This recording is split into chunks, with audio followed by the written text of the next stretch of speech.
This is Dhanush. నేను we are with charitable ట్రస్ట్‌లో join అవ్వకముందు ఒక introvert. So that communication skills కూడా చాలా లోలో ఉండేవి. ఫస్ట్‌లో జాయిన్ అవ్వడానికి నా ఇంటెన్షన్ వచ్చేసరికి కమ్యూనికేషన్ స్కిల్స్ ఇంప్రూవ్ చేసుకోవచ్చని, అలాగే ఆర్ఫనేజ్ పిల్లలతో టైమ్ స్పెండ్ చేస్తూ ఇతరులకు హెల్ప్ చేయొచ్చనే రీజన్‌తో నేను జాయిన్ అయ్యాను. ఫస్ట్‌లో జాయిన్ అయిన మొదట్లో ఈవెంట్స్‌లో పార్టిసిపేట్ చేస్తూ, పిల్లలతో టైమ్ స్పెండ్ చేస్తుంటే, మేము చేసే చిన్న చిన్న థింగ్స్ కూడా వాళ్ళ ఫేస్‌లో ప్యూర్ స్మైల్స్‌కి రీజన్స్ అవుతున్నప్పుడు చాలా బాగా అనిపించింది.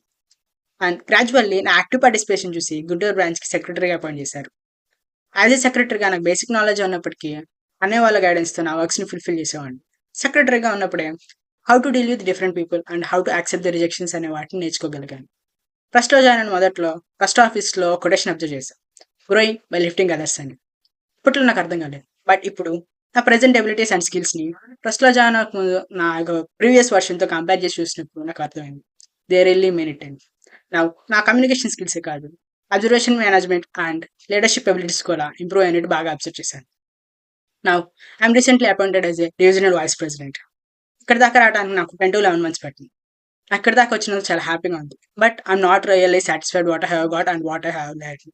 బికాజ్ ఇప్పుడు దాకా నేను నేర్చుకున్న వాటితో కంపేర్ చేసి చూస్తే వీఆర్ విత్ చారిటబుల్ ట్రస్ట్‌లో నేర్చుకోవాల్సింది చాలా ఉందనిపించింది. అండ్ ఇప్పుడు ప్రెజెంట్ వచ్చే వాలంటీర్స్‌కి నేనిచ్చే సజెషన్ ఏంటంటే, వీఆర్ విత్ చారిటబుల్ ట్రస్ట్ అనేది ఒక సముద్రం లాంటిది. పైనన్నీ మీకు నీళ్ళే కనిపిస్తాయి. మీరు గనుక సొసైటీలో అండ్ మీ పర్సనాలిటీ డెవలప్‌మెంట్‌లో ఇంపాక్ట్ తీసుకురావాలనుకుంటే, you have to step in and experience it. Thank you.